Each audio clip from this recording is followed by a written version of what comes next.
Early in the 19th century, a young Englishman, following a passion for unearthing the lost civilizations of the Orient, came upon this structure, uncertain of what he had found. He wrote, "The very venerable appearance of this ruin instantly awed me. I found that I had no right conception of it. I sat for near an hour on the steps, contemplating it until the light rose on it. And I began to think that this in reality must be the tomb of the best, the most illustrious, and the most interesting of Oriental sovereigns.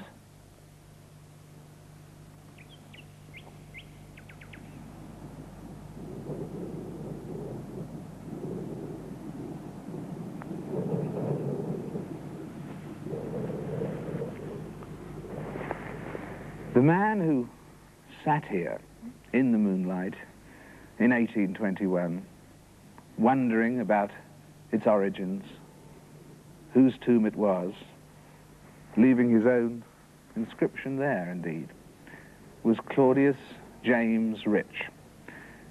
Rich died helping to deal with an outbreak of cholera only weeks after reaching here, and just before the tomb was positively identified. This was indeed, as he thought, the tomb of an illustrious Oriental sovereign. But it was so much more than that, too. This was the final resting place of Cyrus the Great. The name of this place was and is Pasargad, deep in the Iranian plateau. The stage, the arena, where so many of mankind's dramas have been played out, as we shall see. It was here on the plateau and in Mesopotamia that man's first struggling attempts with civilized life around 9000 BC took place. And ever since, this plateau has been a watershed between East and West, a land bridge between Europe and Asia, the very crossroads of civilization. And that's why we're here, to explore and to ask questions, to ask why, for instance, what were the reasons that this place had this extraordinary talent for continuity? Hittites, the Assyrians, the Babylonians, the Phoenicians. History is full of the names of vanished civilizations. But the kingdom of the Medes and the Persians has outlived its enemies and conquerors through growth and decline, through victory and defeat. What lessons of survival and renewal lie buried here for civilizations like ours?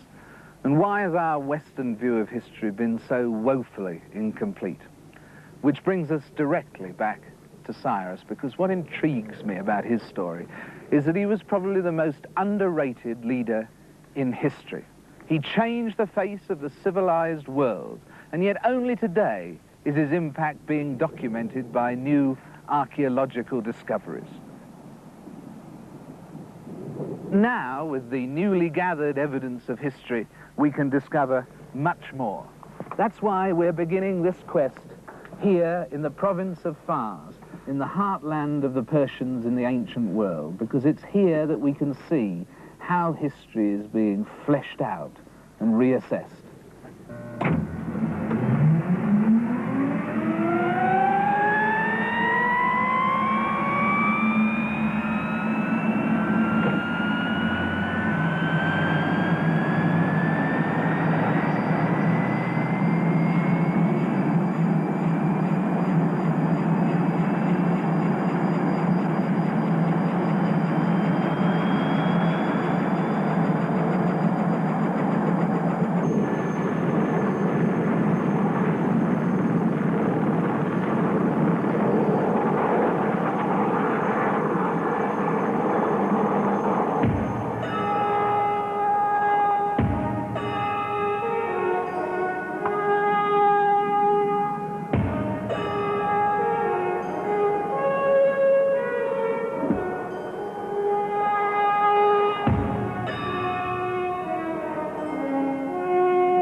Slowly, the evidence is being sifted to give us the outline of how ancient civilizations developed. The trail begins with two great rivers, the Tigris and the Euphrates, and with agriculture, which evolved around these rivers sometime before 6000 BC, part of the rich land called the Fertile Crescent.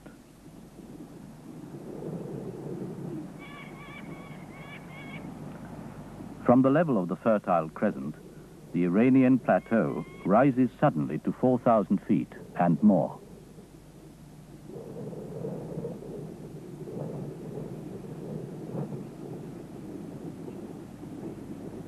The plateau is ringed by mountains, the highest rising to 18,000 feet. In the northeast, a great gap faces the Central Asian steppes.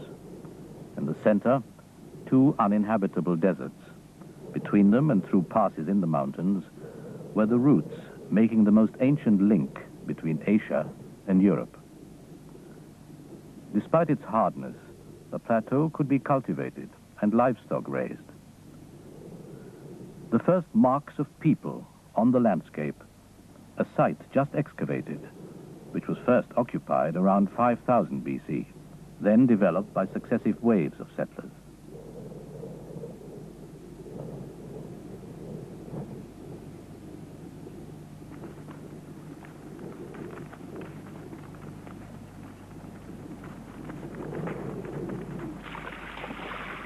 The land was rich in game, which man shared with other hunters.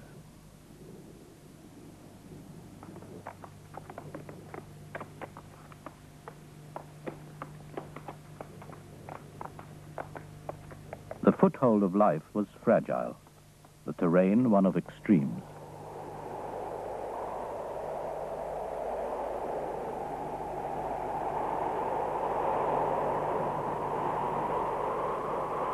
Man's next great step was the city. This mound, cut open like a layer cake, reveals 19 stages of occupation, one step of civilization on top of another. Here at Susa, there was a planned city by 3000 BC. Trading in the cities became so detailed that records were needed, and from this need came writing. The people of Susa used these pictograms, which evolved into an early script, and then into the cuneiform script used for royal inscriptions. In the Fertile Crescent, the states of Sumer and Elam developed, and the cities of Babylon and Susa. Then, from the river delta of the Nile, the Egyptian Empire. Communication between one state and another was painfully slow, until around 1700 BC, when man tamed the horse and rode it. Nothing on land moved faster until the telegraph.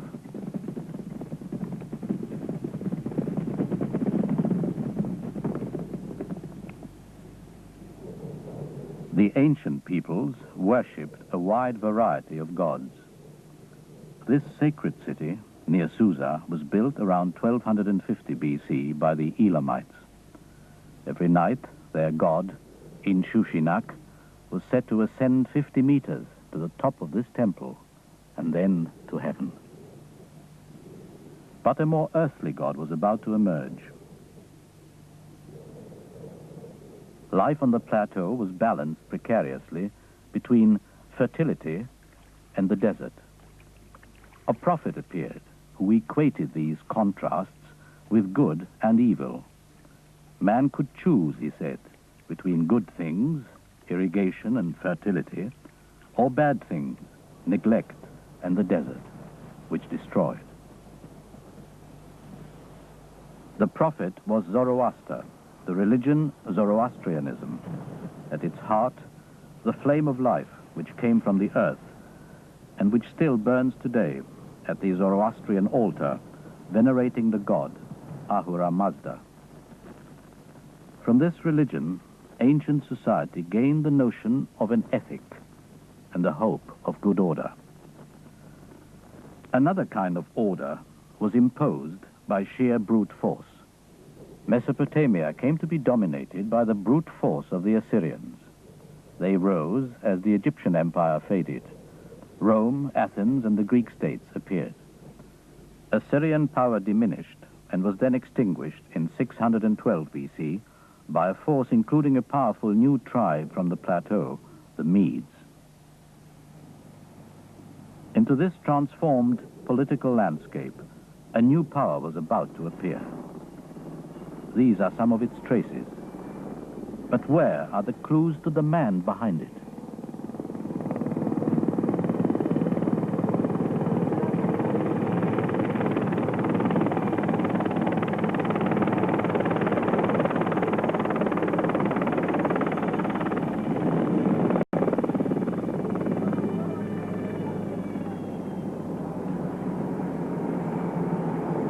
The detective work of history is going on in the heart of the Marv Dash Plain, about 80 kilometers from the tomb of Cyrus the Great, on the western rim of the plateau.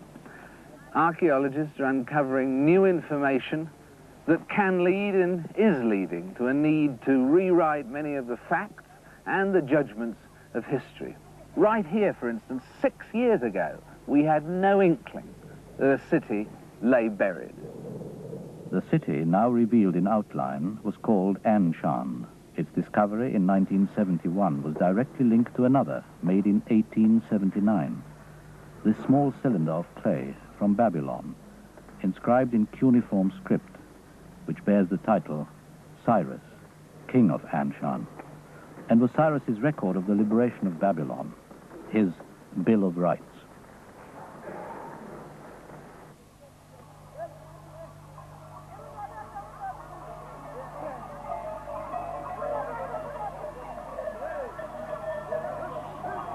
When the Persians came to the south of the plateau, to the province of Fars, they were nomads.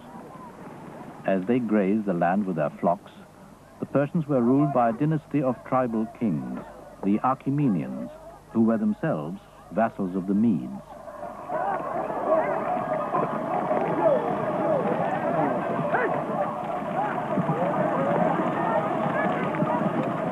In 550 BC, Cyrus led the Persians in revolt through this valley and out into the plain, where his tomb now stands. There, he defeated the Median king Astyages.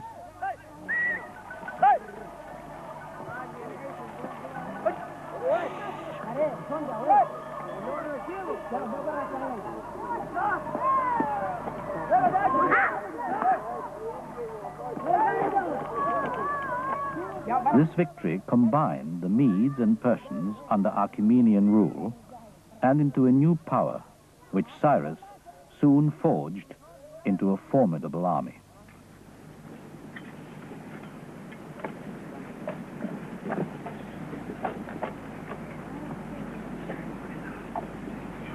The ambitions of this force caused concern far to the west, in the country of Lydia. The Lydians had developed a Mediterranean culture, not unlike the Greeks.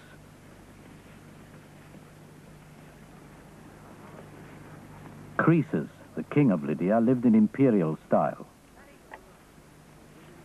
His capital city of Sardis represented a high point of early Western architecture, secure and monumental.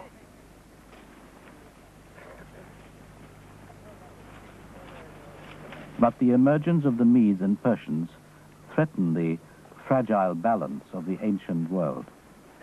To contain this threat, Croesus marched east to meet Cyrus, who was advancing into Asia Minor.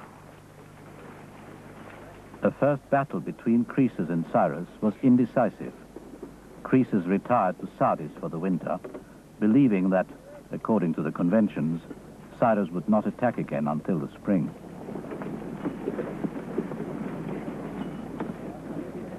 The way that Cyrus was able to surprise the Lydians was by ignoring all of the traditional conventions of battle. He marched through every terrain and he marched in every season, whatever the season. And what really caught up with Croesus and the Lydians at Sardis as well, was the first decisive collision between East and West.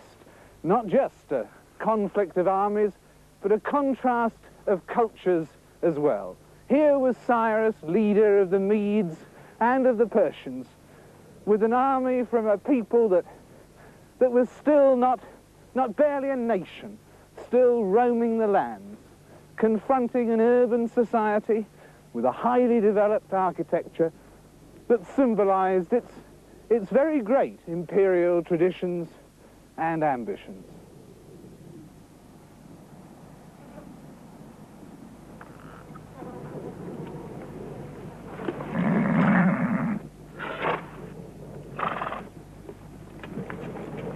The Lydian cavalry was the most feared weapon of its time. They faced Cyrus on the plain before Sardis, composed and confident. What now follows is a reconstruction of the battle based on the ancient accounts.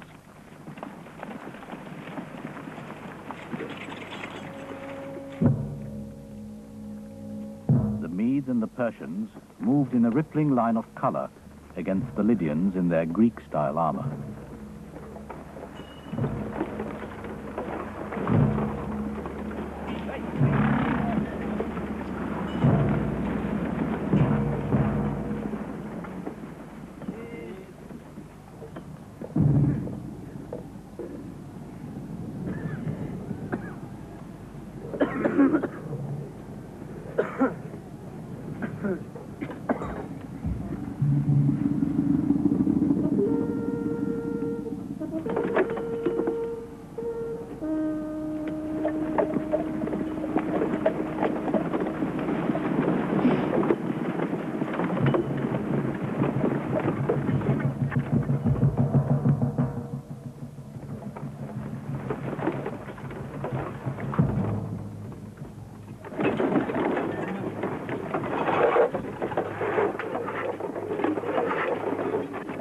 Battle lines between East and West were drawn for the first time, and more was at stake than power. The Lydian state rested on great wealth, the wealth of gold.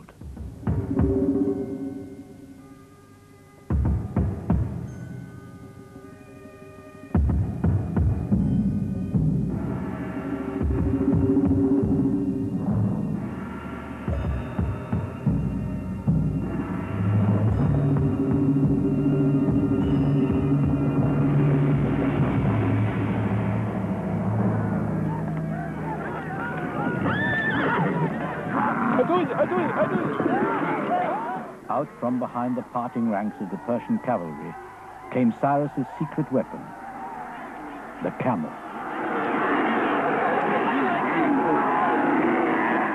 The Lydian horses had never seen a camel, nor smelt one.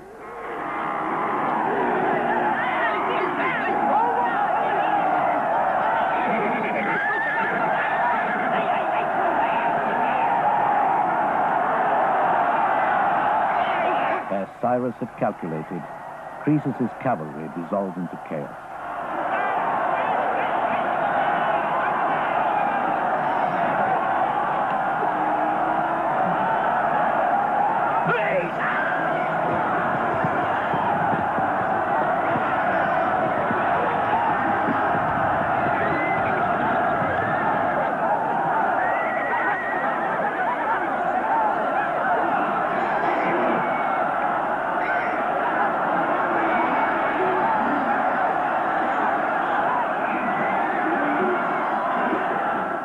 Lydians tried to regain their order, but with the horses out of control, the cavalry had to face the attack on their feet.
Before the battle, Croesus had consulted the oracle at Delphi.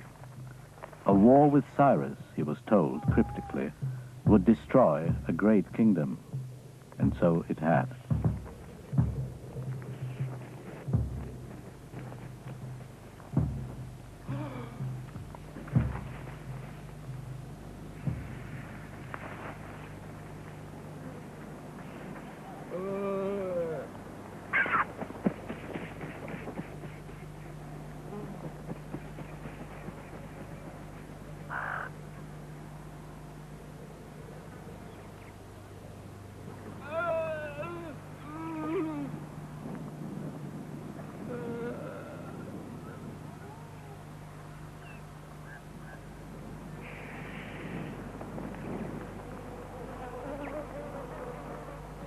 After a siege, the city of Sardis fell, and Cyrus was as rich as Croesus.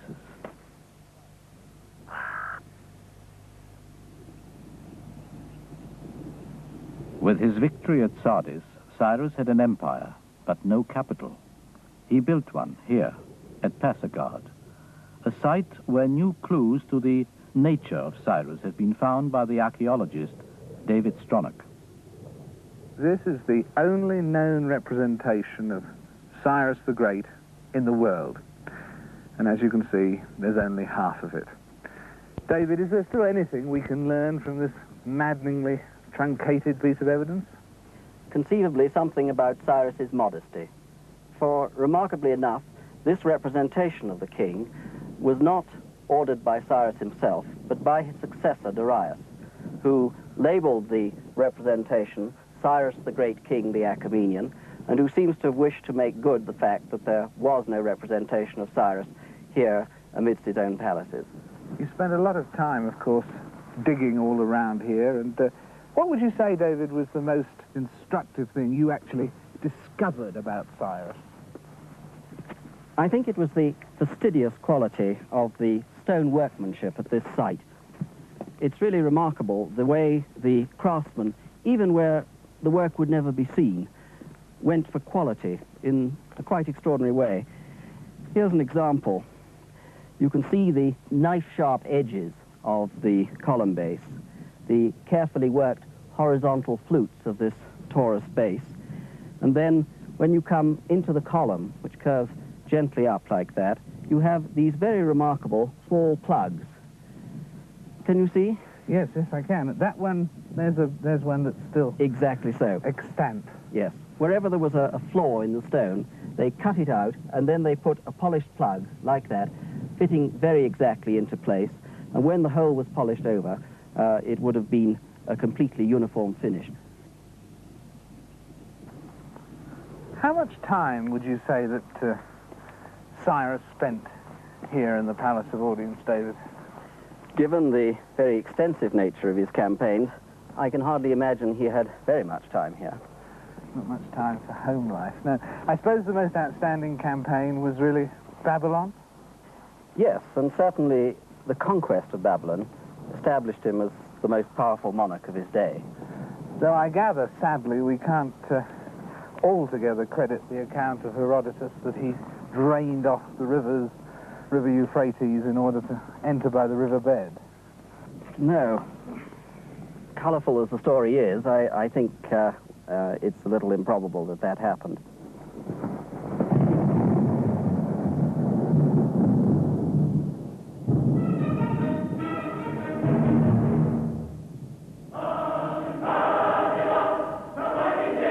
The Western legend shows Babylon brought down by its own decadence, as in this D.W. Griffith classic, Intolerance.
what was the actual ploy that he used, in fact? Well, I believe that he really deceived the Babylonian army, that with his main force he feinted towards Borsippa, and in fact the real striking force, under one of his lieutenants, struck directly for Babylon, took the defenders by surprise and entered the city, took it without battle. In addition to strategy beforehand and his tactics afterwards, because he was always so clever afterwards, wasn't he? For instance, referring to himself always as the king of Babylon in pronouncements to the Babylonians. And the tolerance towards the Jews of Babylon, of course. Yes, tolerance really, as far as we can see, towards the Babylonians themselves, the Jews and other captive peoples. And in his cylinder he tells us how he returned the statues of the gods to their temples, restored temples that had been allowed to fall into disuse. And there's that other marvellous phrase too, isn't there, about all the kings coming to pay him tribute from the upper sea to the lower sea. How big was Cyrus's empire at its biggest? Well, of course, very large indeed. One can't set absolute limits to the empire in the east, but we know he founded a city named after himself, which the Greeks called Syropolis, on the Yaxartes in Central Asia. It's very possible that he campaigned into northwestern India. Certainly his empire reached to the extreme western edge of Asia Minor, and in the southwest to the gates of Egypt. At that point, let's take a look at the royal garden, shall we? What did the royal garden look like, David? Well, we have to imagine these gleaming white stone palaces standing in what was a magnificent park with trees, flowers, water between the main palace buildings. The garden was used much as a Persian garden is today. It's a place to sit and walk and discourse in. It's a very peaceful, almost philosophic place, and the buildings, the pavilions within it, are as much an important part of it as the water, the trees, the flowers.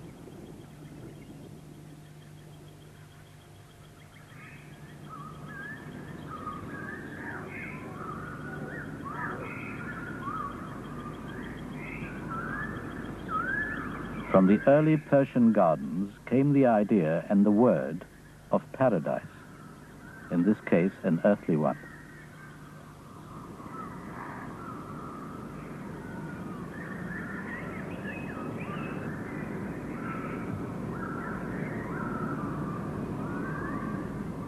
The watercourses especially capture the imagination because they're beautifully made of pale limestone with very nicely worked sides, and at regular intervals, every 12 meters or so, square basins where perhaps water lilies or the like could have grown.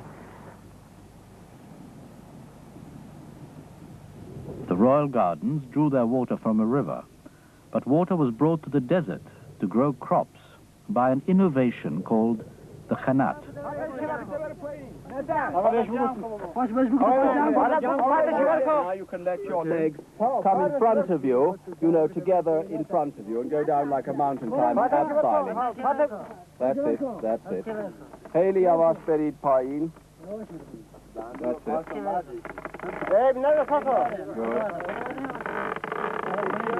That's fine. Yes,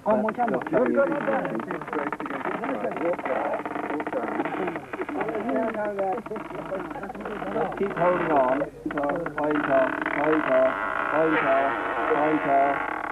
Coffee.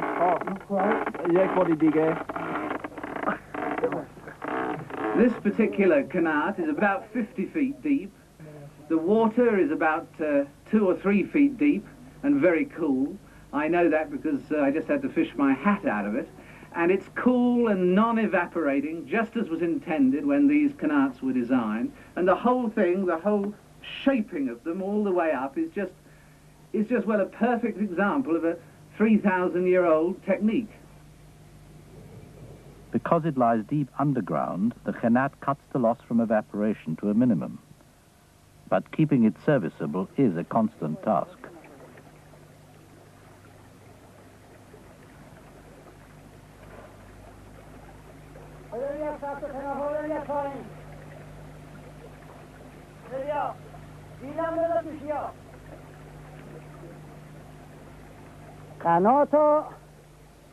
With Karats, they dig at the foot of the mountain until they reach the water table. After they have seen that the ground contains water, they dig downwards and along.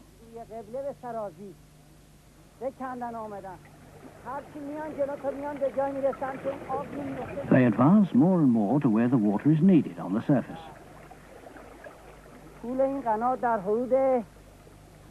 The length of this Karat consists of 36 shafts, and the shafts are 30 meters apart. The whole Karat runs just less than a mile, but some Karats can run as long as 50 miles. These Karats have to be checked regularly, because it is possible that one of the water courses collapses, and then all these parts here get wet and collapse. They have to be checked regularly, every 10 to 20 days. A person has to come and check it and see that nothing is blocking it and that the water course has not collapsed. Yes, that's how it is with Karats.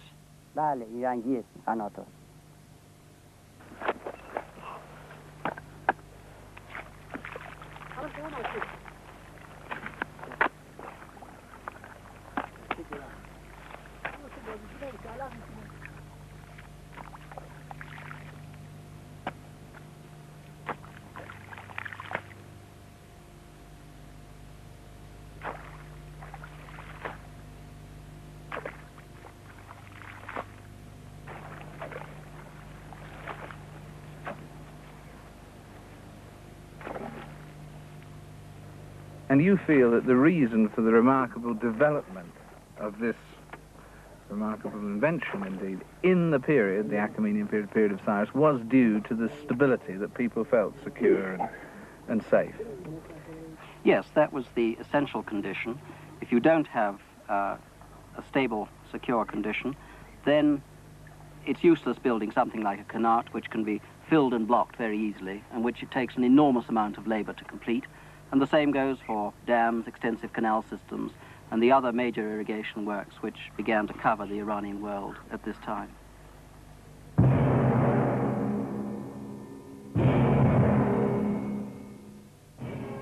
Even in his 60s, Cyrus was still campaigning in the saddle. He took his army into the mountains of the northeast to subdue a rebel tribe, and there, in battle, he was killed. His body was brought home to the tomb here at Pasargad.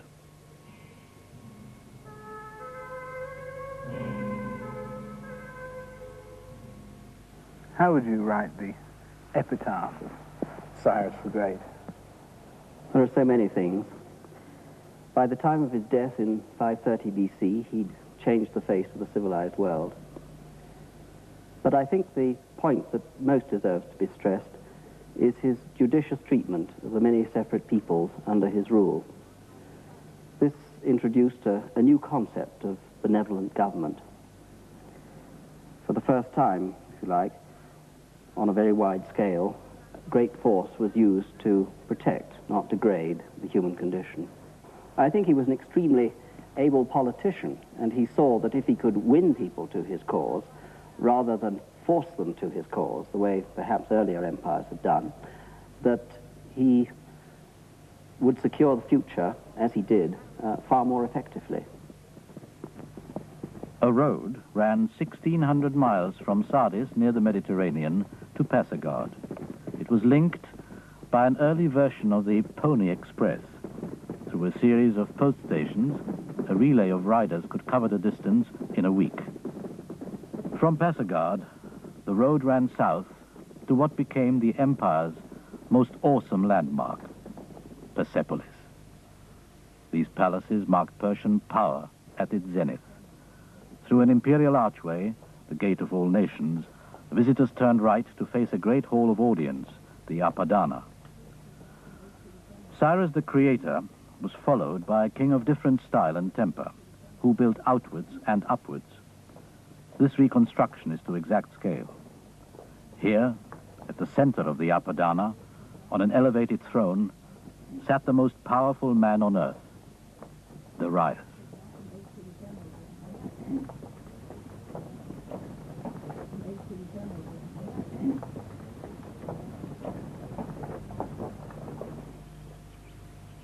Persepolis was a fusion of the styles of Assyria, Egypt, and Ionia, and a symbol of the fusion of all the peoples of the empire.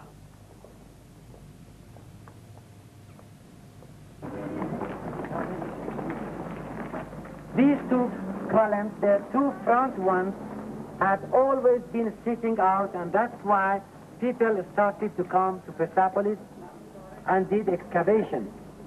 There had been a patch. You know, they have found a little decay in the stone, so they have removed the patch had been inserted. The total area of the palaces here is about 33 acres. تا قلب قاره یافریقا و اروپا بودند که بر آن آبستان چشم امید داشتند و نیاز خود را از آن درگاه می‌خواستند. گوهری که گذشته روزگاران نتوانسته درخشندگی و تابندگیش را. And that one, which has a different color, was restored by Sir Henry Rawlinson, a British scientist. اهمیت و شکوه بناهای با عظمت تخت جمشید و اندیشه‌های عالی کارفرمایان و سازندگان آن بهتر پی می‌برد. In the reliefs carved at Persepolis, 23 separate peoples are shown offering their allegiance to the great king: Scythians, Libyans, Bactrians, Indians.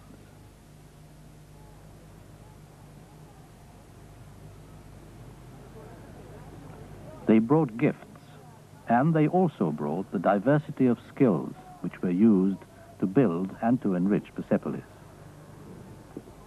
And from Lydia and India, they brought gold.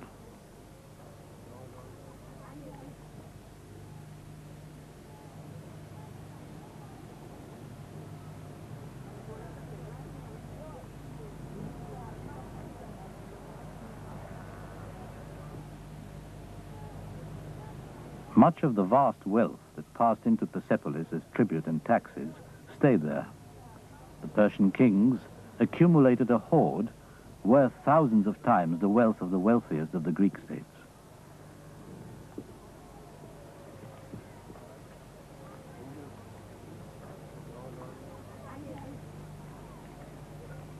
The king's eyes and ears were everywhere.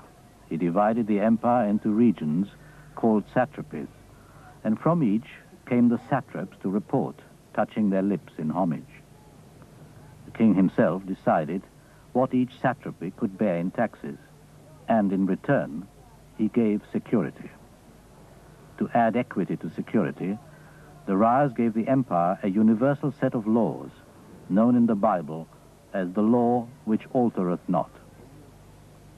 The Rayas examined his own nature and said, I am not hot-tempered. What things develop in my anger, I hold firmly under control by my thinking power. He won the throne only after putting down 19 rebellions. He marked these victories by carving a record of them on a cliff face. The Raya surveys his foes strung out before him as captives and shows them no mercy. Phraortes, seized, was led to me. I cut off his nose and ears and tongue and put out one eye. He was kept bound at my palace entrance. All the people saw him. Afterwards, I impaled him at Ecbatana. And the men who were his foremost followers, I flayed and hung out their hides stuffed with straw.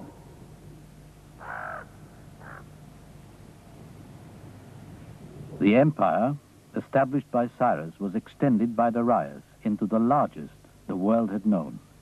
And a canal was built, linking the Red Sea to the Nile, 2,400 years before the Suez Canal. What bound this empire together was the will of the great king. Only one people successfully resisted it, the Greeks. The Greeks and the Persians, like the Europeans, sprang from a common racial stock. Their languages had a common root. But the two powers, Greek and Persian, had become irreconcilable.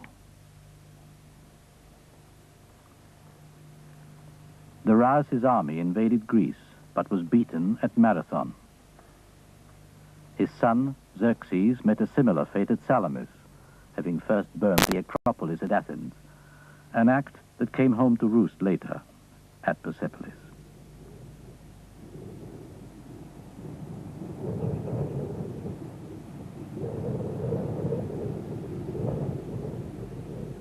More than any other place, Persepolis stood as the symbol of Persian power, and because of that, any rival would be bound to destroy it.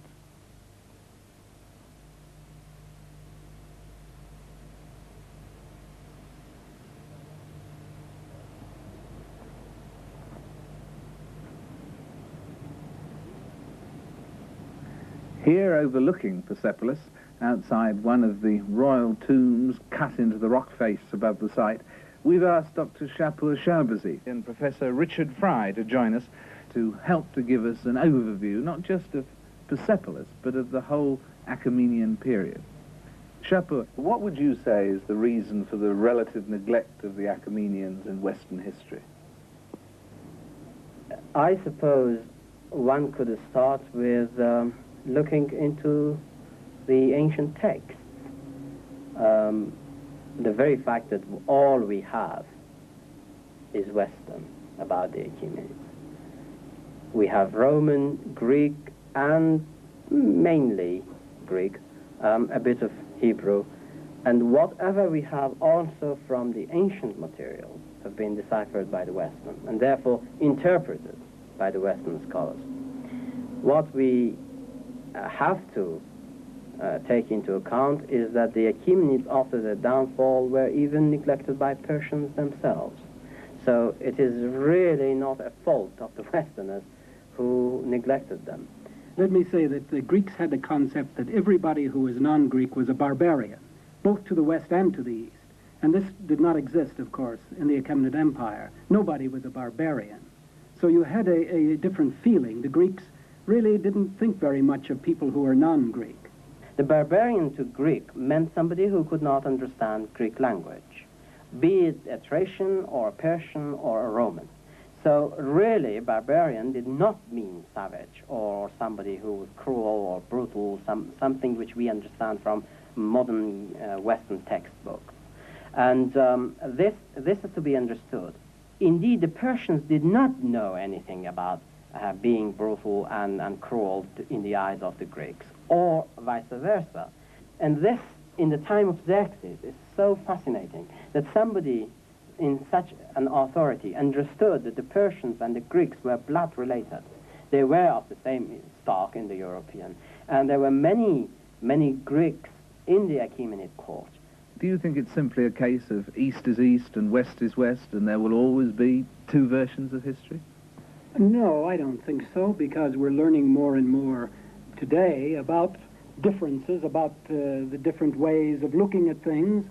And I think that as time goes on and we get more information, because archaeologists yearly are turning up new data for us, and that we're beginning to understand more and more the different points of view, and also not to pass judgment. You know, we in the West believe that history started in Egypt and Babylonia, and then was passed on very briefly to the Achaemenids, went on to the Greeks, then to the Romans, then to Western Europe, and history somehow didn't exist in the rest of the world. It was sort of outside of the theater. We've got a very linear view of the development from the ancient Near East to Western Europe, and that forgets the rest of the world. And we've completely forgotten the Far East, India, and lots of other civilizations, and I think we are learning more and more that there are other ways of looking at things.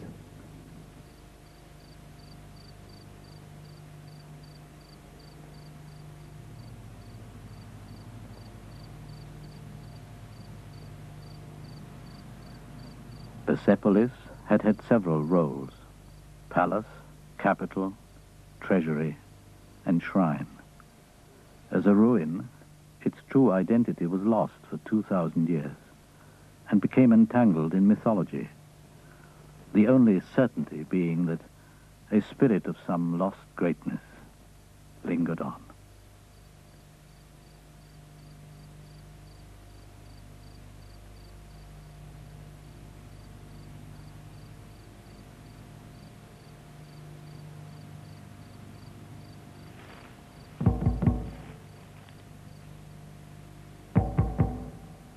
the great king rested in a place more secure than Persepolis. Darius was buried across the plain in a tomb overlooking the heart of his kingdom.